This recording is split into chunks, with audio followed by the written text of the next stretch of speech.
Tengan muy buenas tardes, doctor y compañeros. El día de ahora les estaré hablando acerca de uno de los trastornos hemodinámicos conocido como la trombosis. La trombosis es un trastorno en el cual se da la formación de coágulos sanguíneos que pueden estar compuestos de plaquetas, fibrina y eritrocitos que se adhieren al interior de los vasos sanguíneos y obstruyen el flujo normal de la sangre.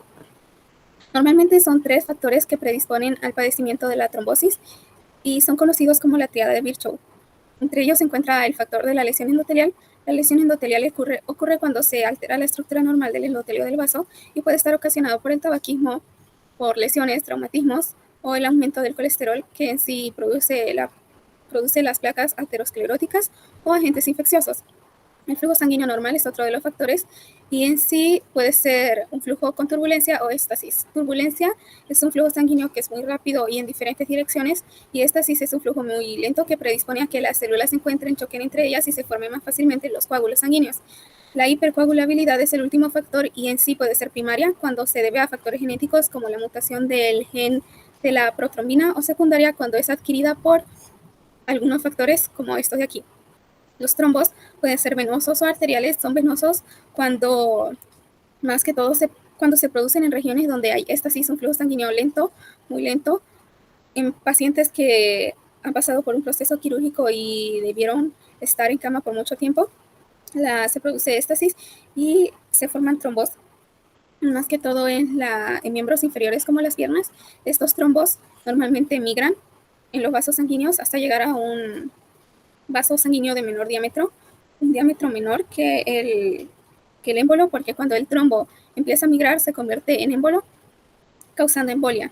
También están los trombos arteriales. Los trombos arteriales se originan más que todo en arterias coronarias, en femorales y cerebrales. Y normalmente para que se produzcan estos trombos tiene que haber una lesión endotelial predisponente. Y estos trombos no tienen esa capacidad, normalmente no migran, sino que van aumentando de tamaño hasta que oclusionan completamente la arteria.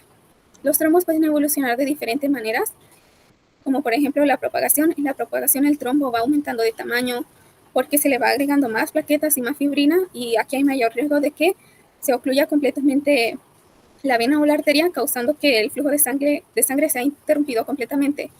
También puede evolucionar en embolia, que es cuando el trombo se convierte en émbolo, empieza a viajar por los vasos hasta que llega a un vaso en el que ya no puede seguir fluyendo porque el diámetro del vaso es muy pequeño, es menor, y se causa también la obstrucción completa del flujo sanguíneo.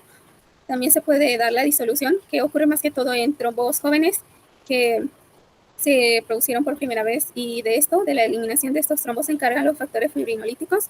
Por último está la organización y la recanalización, que en esto lo que suele pasar es que, como más que todo pasa en trombos viejos, en trombos antiguos que están en ese vaso, en la pared interior de ese vaso por mucho tiempo, se crean canales capilares que restauran, por decir así, la circulación sanguínea original.